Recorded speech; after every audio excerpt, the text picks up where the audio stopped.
Okay, thank you, everyone. So in this session, we're joined by two remarkable individuals who have been at the very center of action in the effort to inform the United States Congress about what has been taking place in secret in the executive branch with respect to UAP secrecy.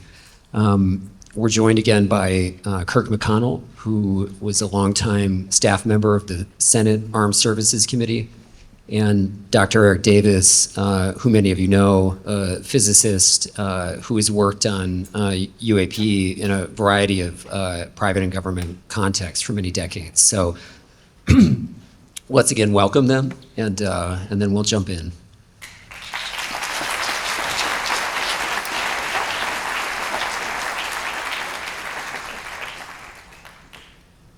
So to start off, we want to give the audience a sense of who you both are. And I thought we could start with you, Kirk. You're not well known to the public. You've only been out of government for some time. And so, tell us a bit about yourself and how you got into the UAP issue while working in the Senate. Well, I retired from government service this past February. I had spent 37 years, I was a lifer on Capitol Hill.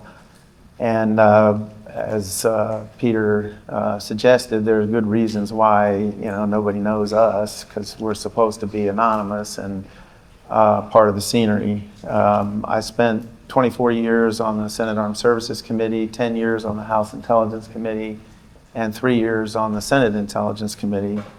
But the last, 17 years, I was on SASC.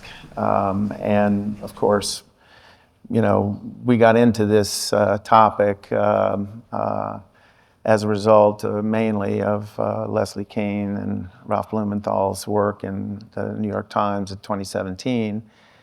But we had antecedents, some antecedents for that. I had brushed up against the OSAP program that Harry Reid had sponsored, back in the 2008 to 10 timeframe. I had taken an interest previously in some unsatisfactorily explained natural phenomenon that involved, really like crazy energy levels and physics that really lacked thorough explanations. Like ball lightning. And of course, ball lightning has often been put forward as a natural explanation for observed UAP events. People have compared UAP physics or behavior to the way ball lightning behaves. But in my mind, it was just sort of substituting one mystery for another. I was aware also of some of Hal Puthoff's work on physical vacuum and zero-point energy field and the like. But it was really that New York Times article that spurred me and several colleagues to officially, start digging into this. I was never a UFO guy, but we started interviewing these Navy pilots. Dave Fravor, Alex Dietrich, Ryan Graves. I had known Chris Mellon, and my colleagues had known him. He'd worked on the Hill for a long, long time for former Senator and Secretary of Defense Cohen. So it was easy to reconnect with Chris, and that led us to personal relationships with Eric and Hal Puthoff, Lou Elizondo, and others.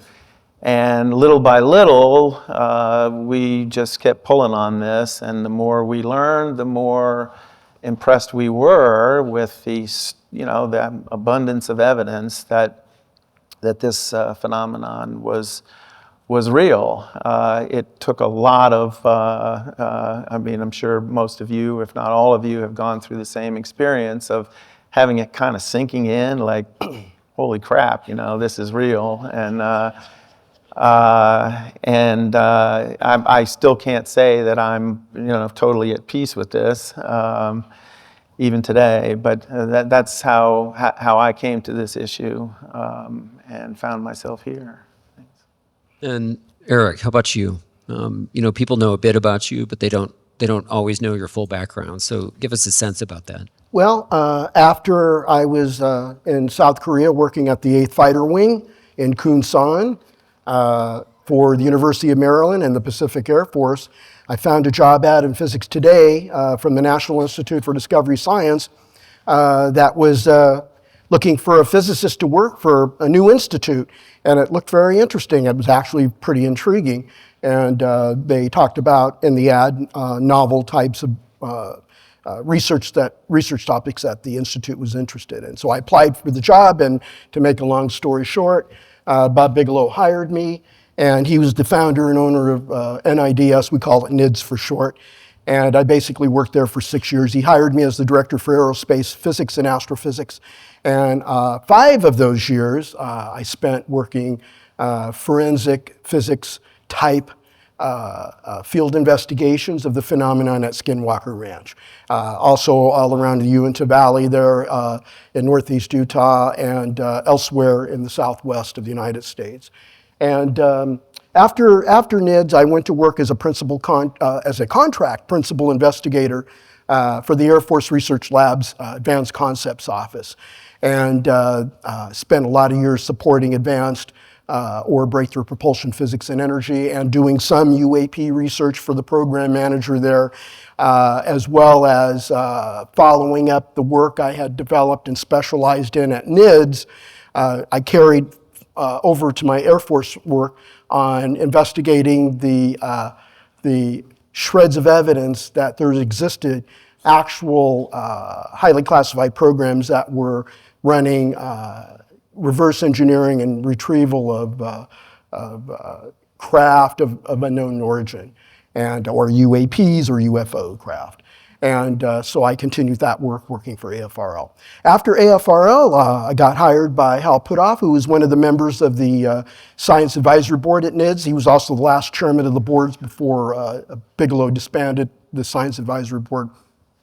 So Hal hired me as his senior research physicist, and I later became the chief science officer, and I worked for him in Austin, Texas at his Institute for Advanced Studies at Austin, which is the blue sky think tank of the company, his firm and laboratory, Tech International Incorporated.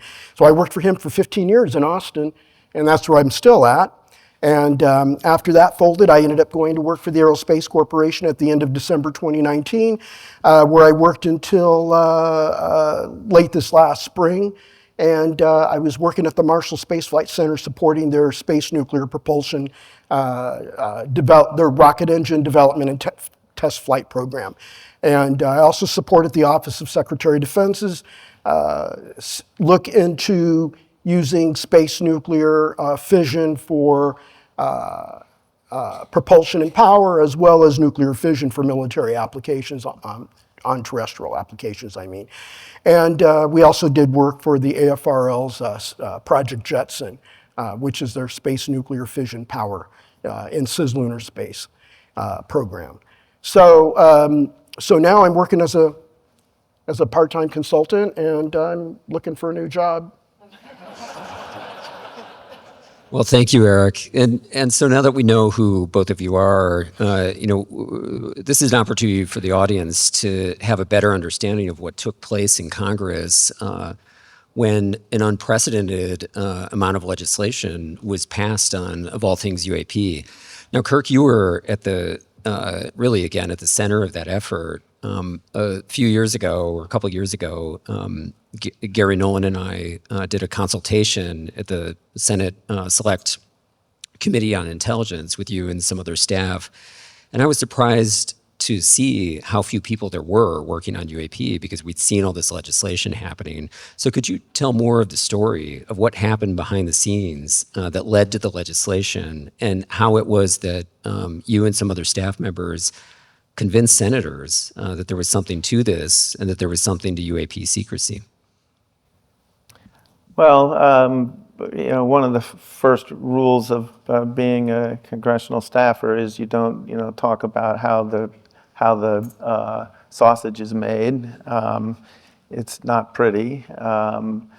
You're right that there was and remains a relatively small population of staff, but that's just part of the way Congress works. We don't have masses of people.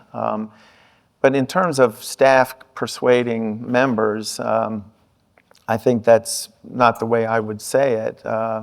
We had senators once exposed to the New York Times article, and then when we started finding these credible military pilots and passing on what they had reported, and we actually invited these pilots to come visit with the committees and with members. And pretty soon, the members were as much driving the process as we were. We understood that they were interested and they wanted to do something. So yeah, at staff level, I, and along with others, developed ideas and proposals for the legislation that you've seen. I mean, some of it in the rearview mirror, I personally might have some regrets about. I'm not sure Aero turned out to be the way that the thing that we had hoped, as one example. But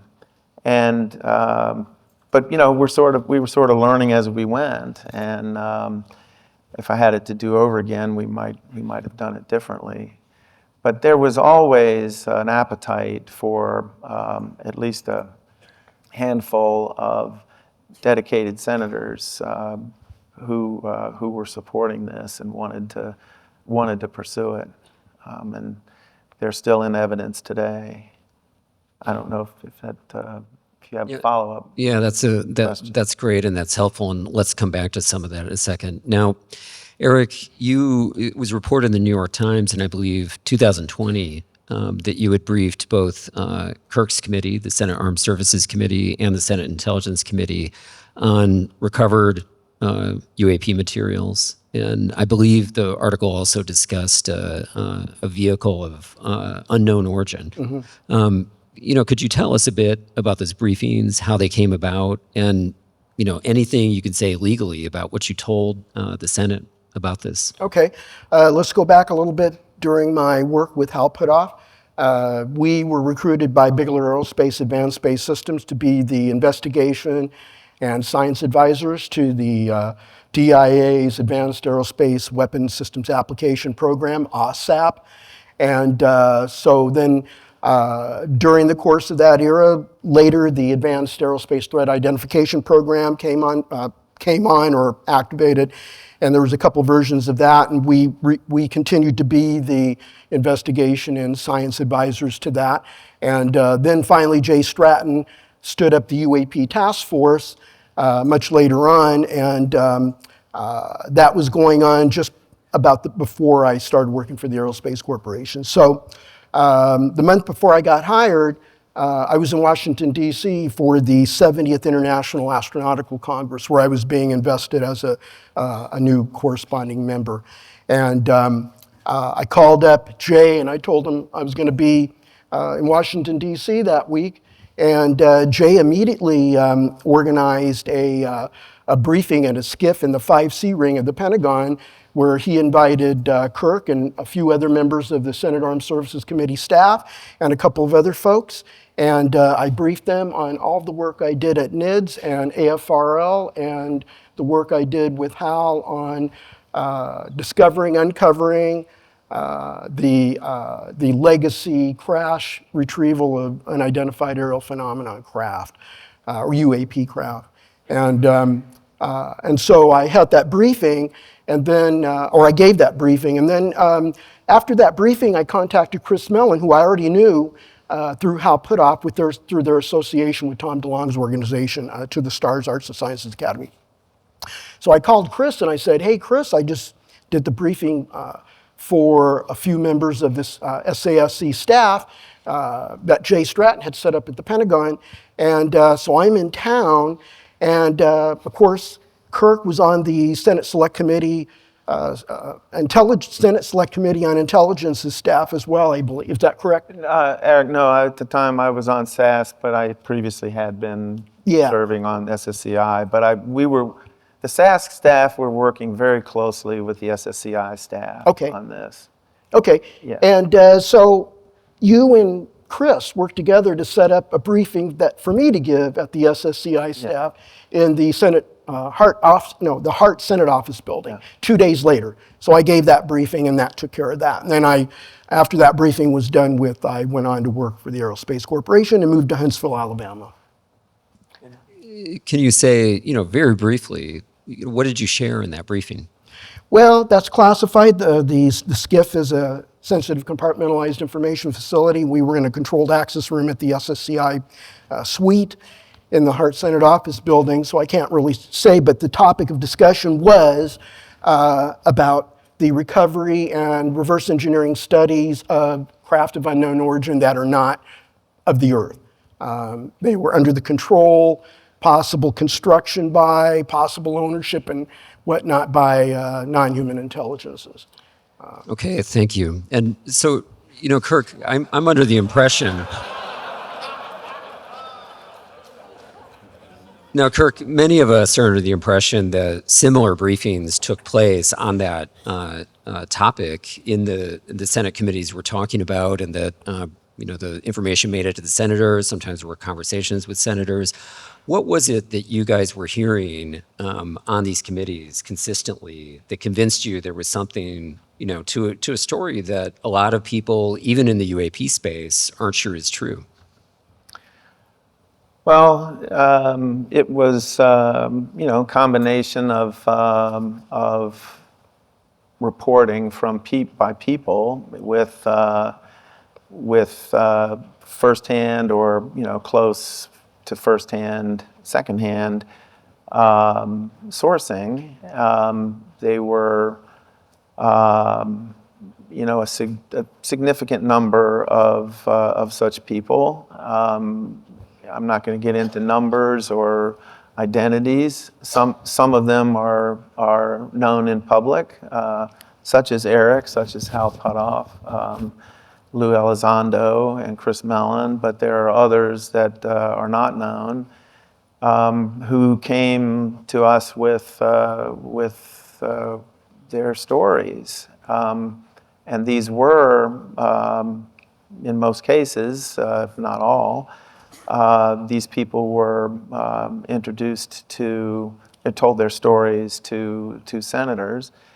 I think Senator Rubio famously, said it best that the government has a dilemma or a problem. They're either handing out clearances and positions of significant authority to people who are delusional and fraudsters and who love to ruin their own lives for no apparent reason, or the government is not, has not told everything it knows, to say the least, about this phenomenon. I think that the folks who were exposed to this on the Hill, those of us who studied it carefully, came to the conclusion that it was likely that the government was keeping this really secret. But at the same time, it's not just the human reporting. There's just so much documentary evidence, and that is all of that literature in its vastness is very frequently sort of tainted or contaminated in some way through embellishments, misinformation, purposeful additions meant to ultimately cast doubt on the validity of it. But through all of that, it may be impossible to give a precise assessment of where truth lies, but in the aggregate, that evidence is very extensive and strong, and it's if there were crash recoveries, if there were crashes, the government would have recovered them, and if the government recovered them, they would have tried to figure out what they were, and how they fly, and where they're from, and what their origin is. In addition, these observables, all the things that we've all read about, all these many incidents, the government in public would certainly, obviously, had an interest, or perceived they had an interest in discrediting them or providing prosaic explanations for them. But I personally, and I think some of my colleagues, had difficulty believing that the government would have truly just simply ignored all that. That the stigma attached to this, that the government helped to instigate, would have led them to just turn a complete blind eye to this phenomenon. I mean, I happen to think that there's serious people, very serious people, in the national security space who would have said, come on, guys, one thing what we're telling the world, but it's another thing like what we're actually seeing here. And that this would have triggered some very serious investigations. I think the government ultimately would have acted in a responsible manner when confronted with this stuff over the decades, and would have gone to great lengths to try to figure it out. So I think it's that kind of reasoning that our government does stupid things, but for sure. But to be that stupid that long is hard for me to take. So I prefer the theory that the government knows and has chosen not, in fact, to ignore this mountain of evidence. So following up on that, Eric, could you give to the audience and to the people watching this via video footage just a sense from your perspective why it's true that there is a crash retrieval and reverse engineering program? I mean, why should we believe that? Right. Well, ditto what Kirk said, but I was gobsmacked when I was confronted face on while collecting my evidence for the existence of these programs from the proverbial horse's mouth. I mean, I spoke to White House officials, chief executives, corporate CEOs, program administrators, executive assistants, people in charge of SCIFs and security, retired flag and general officers. The accumulated weight of the evidence given to me firsthand by people who worked or were briefed or were exposed to those programs was irrefutable. It was very difficult to dismiss, and it literally took it from the myth of the published UFO literature at the time as being a form of mythology to being to the level that there's a there. So my evidence from confronting all these people in classified and in proprietary corporate environments is that there is a there. It is not a mythology. It's not just based on a shred of truth. It's based on breadcrumbs, partial loaves of bread, and entire loaves of bread, that this program is real. And I spoke to senior VPs who actually worked on the crash retrieval program, as well as executive administrative assistants who were in charge of security and security officers, and it just goes on and on. I developed a lot of this during my work at NIDS and AFRL, and working for many years with Hal Putoff at EarthTech. And the big chunk of it came when Hal and I were working for BAASS on the OSAP. And we worked with Jim Lukatsky, who was the program manager for the OSAP when he was at the DIA. And so a lot of this I gathered from my work at the OSAP. That's because we all had TSSCI security clearances, need to know, courier cards that gave us an access to anything and that we were cleared to know. And I also had a letter from Jim Lukatsky that I could show to anybody in any government agency or office that deputized me as his representative to allow me into the door so that I could ask them questions about this topic and find out whether they know anything or not. Okay, so very quickly, Kirk, was there a kind of conversation you had or a specific conversation you had that just kind of floored you, where you suddenly were converted to the view that the kinds of claims Eric is discussing were real? It was a longer journey than that. I wouldn't say that there was one moment where I was like hit by a brick, but there were multiple moments that are like that.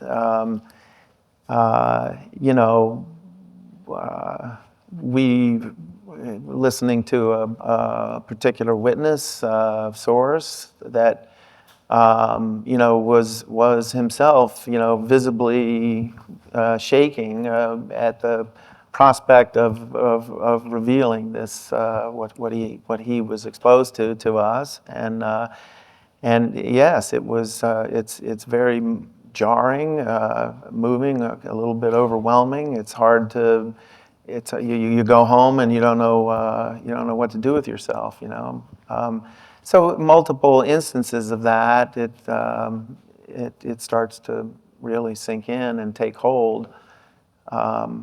I think my wife still looks at me like, is she dealing with the guy in The Beautiful Mind, but even she's kind of coming around. She's coming around to it. So, a lot of people feel that disclosure is just about getting truth out of government, but there's something else going on here. You both have gone to extraordinary lengths to make sure Congress is aware that these programs exist. What's the importance of that? What's the stake for Congress? What's the stake for democracy? Maybe you could start, Eric. Well,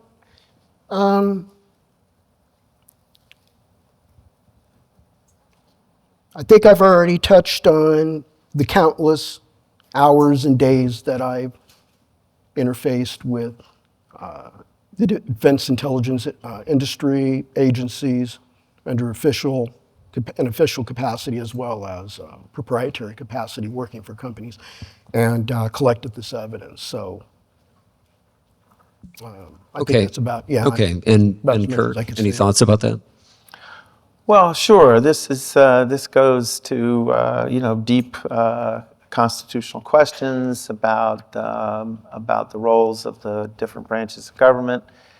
I'm a creature of Congress. I spent my career there pretty much, and I'm an institutionalist in that regard.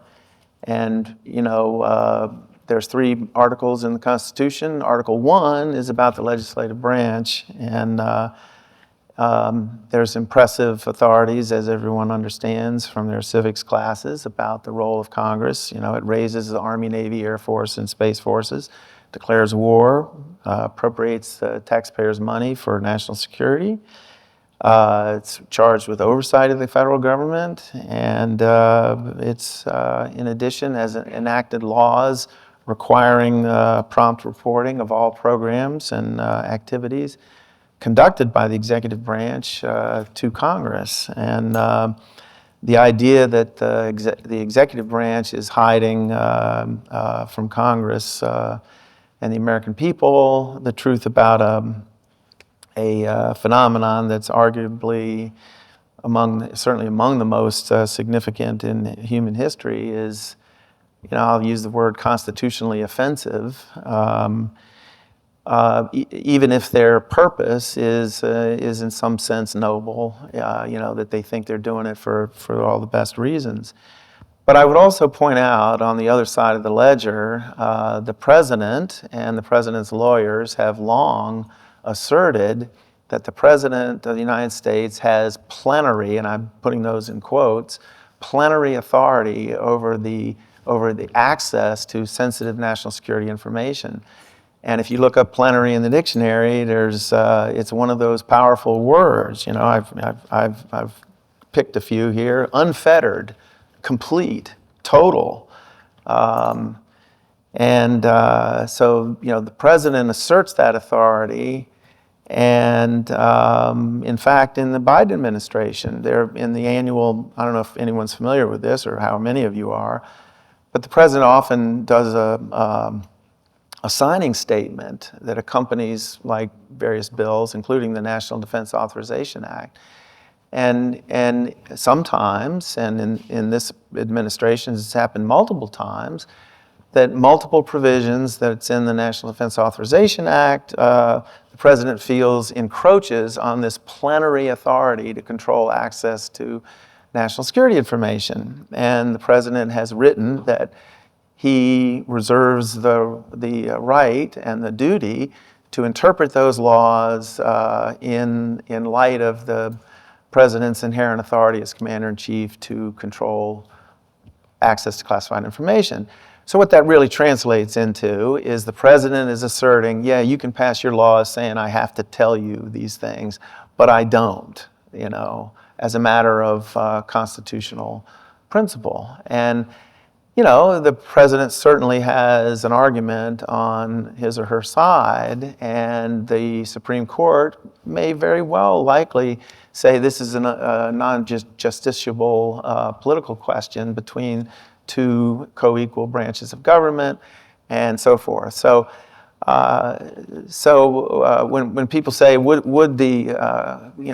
could the executive branch really resist these laws and calls for disclosure to Congress? I say, well, it depends on the issue, and if it's important enough to the president not to do so, the president has an argument in place that would permit the withholding of this kind of information. So, but that's a long way of saying that I think it's fundamentally important for the executive branch not to keep this information from Congress and the American people. The president might think, as is rumored, that the American people are not prepared to handle the truth. Panic, demoralization, crisis of faith, all these kinds of things that we're all familiar with, these kinds of arguments. And the idea that the demoralization stemming from, an awareness that we're not the top dog in the universe, that there's other civilizations and species that whose capabilities dramatically exceed our own is a problem. The government can also think that maintaining, crash recoveries, reverse engineering, the insight that's gained, could that be translated into military advantage? And that is a powerful interest on the part of the government. And can generate its own momentum for against disclosure. That too could be judged as a noble intent. But ultimately, a government by and for the people is undermined by a deceit of this kind, and that's my. Kirk, I'd like to add on to that. There's something that a lot of people don't realize. I'm going to read from my notes here because there's a lot to relay here. On top of what Kurt said, there's also the onus of the Presidential Emergency Action Documents that are called PEADS, P-E-A-D-S, Presidential Emergency Action Documents, that President Eisenhower instituted during his administration in the 1950s. This is what keeps the waived unacknowledged special access programs, the UAP crash retrieval programs, outside of congressional oversight. The classified PEADS are designed to implement extraordinary presidential authority in response to extraordinary situations, such that they are not even subjected to congressional oversight. And there is no requirement to disclose the PEADS to the Congress. And they've never been disclosed to Congress. And there are no PEADS that have ever been leaked as well. They've never been briefed outside of the executive branch. And the Gang of Eight, or at least one or two members of the Gang of Eight from both houses of Congress have been briefed on UAPs, but only on the parameters of the phenomenon, not the specific details. And the PEDs are not subjected to the modern FOIA law at all. In addition, the legacy UAP waived unacknowledged special access programs are tied up in contractual relationships with select members of the defense intelligence industry. And they have these relationships with the cognizant US government agencies. And the industry firms that run these would not be allowed to reveal any of this information under any circumstances, neither with the defense intelligence agencies because they're in the executive branch. Such contracts are almost assuredly sole source contracts.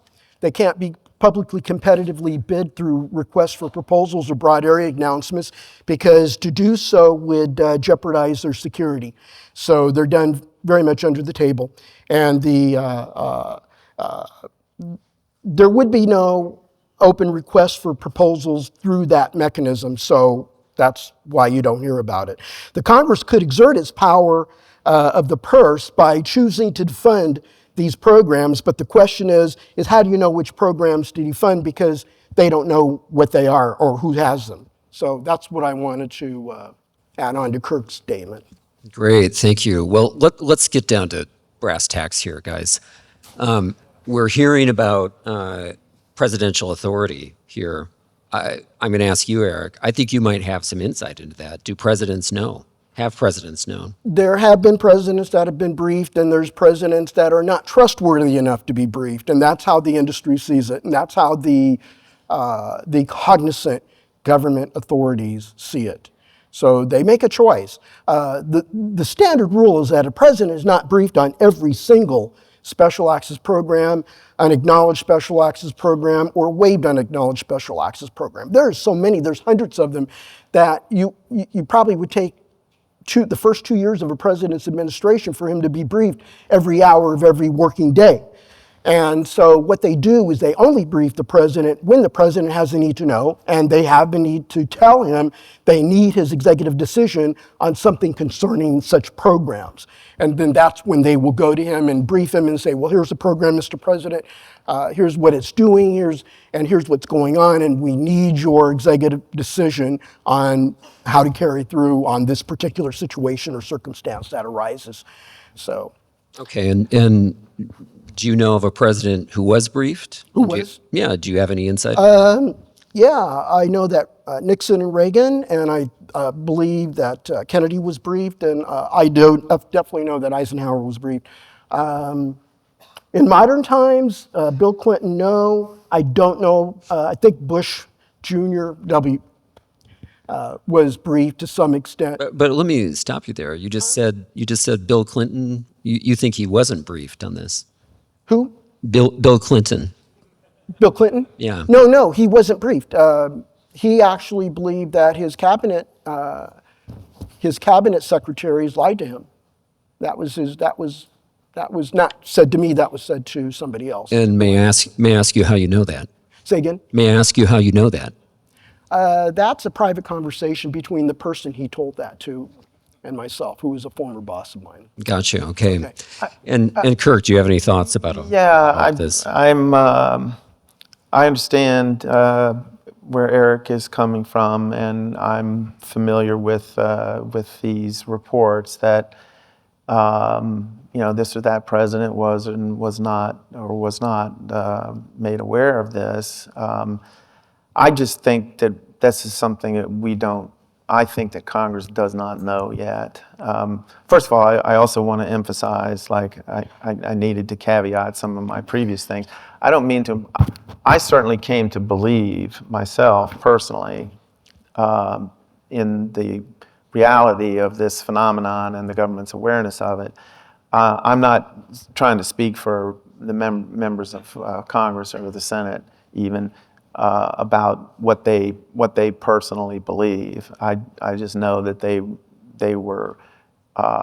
took it seriously and acted on their concerns.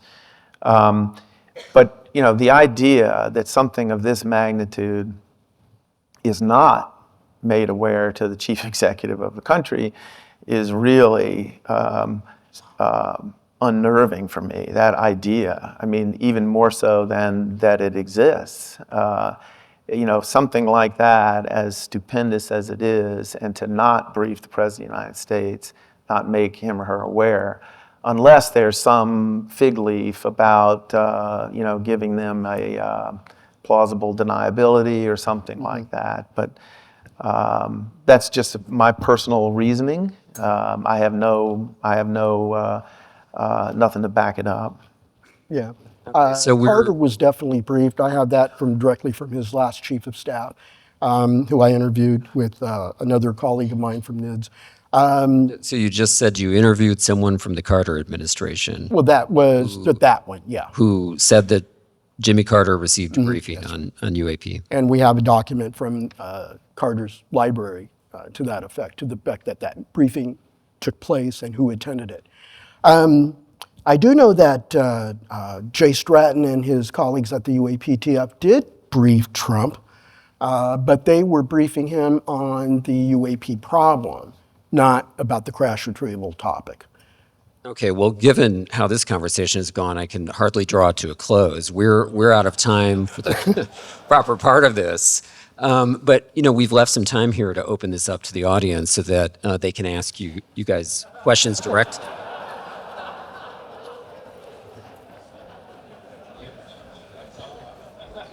And so we've got everyone rushing for the mics here. So I'm going to ask for a lot of order and keep your questions very brief and to the point, okay? We don't have a lot of time, and there are so many of you. And remember that our speakers are under a lot of constraints about what they may be able to say or not say. And, additionally, the Sol Foundation intends to be a safe partner to the government. So we don't want to, let this get too unruly here. So how about the first question? Over here. Dr. Davis, my name is Jared Yates, over on this side. My team is currently doing some reverse engineering on some anomalous samples, and we're finding a lot of interesting anomalous results with those that are convincing us that this thing may be indeed not from the time when it said it came from. I was wondering if, in addition to any of the social side of things where you've talked to the people, if you can talk about any of the materials side of things where you've done the actual science on it, if any of that has had interesting or anomalous results that have helped convince you of the situation. Okay, I couldn't understand it from here. So the question is, in your own scientific work on anomalous materials, has there been anything that's led you to be convinced that they might not be of human origin? That they might not be what? Of human origin. Of human origin. It's been pretty clear from people like Jim Lukatsky and President, 4-star Admiral, General, 3-star Admirals, Colonels, corporate vice presidents who've either been briefed on it directly or had worked on it directly, that it is of non-human origin. It's very clear. There's no ambiguity.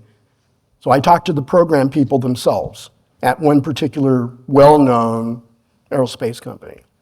And that was one of the things that gobsmacked me is this is not a myth. This is not people writing UFO books about the topic like Roswell Crash and Del Rio, Texas, and Lonnie Zamora and Bette Waters. There's a there. And these people are not dumb. They're not putting out BS. I was representing the Defense Intelligence Agency at the time, so they're not allowed to give me BS. And so definitely real. The descriptions I've received, foreign intelligence I've been exposed to involving this topic in foreign countries is pretty stark, including photographs I've seen, reports I've seen, and lab testing of materials that have been recovered. And that's one of the interesting aspects with the material science aspect is people have talked about the story of alien reproduction vehicles, ARVs, and there are none, there never have been, because we haven't been able to figure out their technology. The physics engineering and the manufacturing technology doesn't exist at this time. We're just barely scratching quantum materials now and how to create programmable quantum materials. And but that was something that came out of this whole thing with respect to some of these aerospace companies that I interfaced with. And that is that they made some very interesting discoveries in the advanced material sciences aspect of the hardware that was recovered. But propulsion and power, no. Jim Lukatsky describes in his recent book of a year or two ago of how he was able to see an intact craft and go inside of it, and he couldn't recognize any kind of power or propulsion system inside of it. A four-star general described being able to see that craft as well, touched it, said in all of his decades as a military officer, combatant commander, NATO commander, it's like, oh yeah, this isn't anything that we ever made, and it's not anything the Soviets, the Chinese, or any other foreign country on the world could even make. It's just strange. It's just really strange. Okay, well, unfortunately, we have less time than we need to follow up with questions from the audience, so we're going to draw this to a close. So a word of thanks for Kirk and Eric, and thank you both for being here. And Oh, happy to be thank you here. to the audience.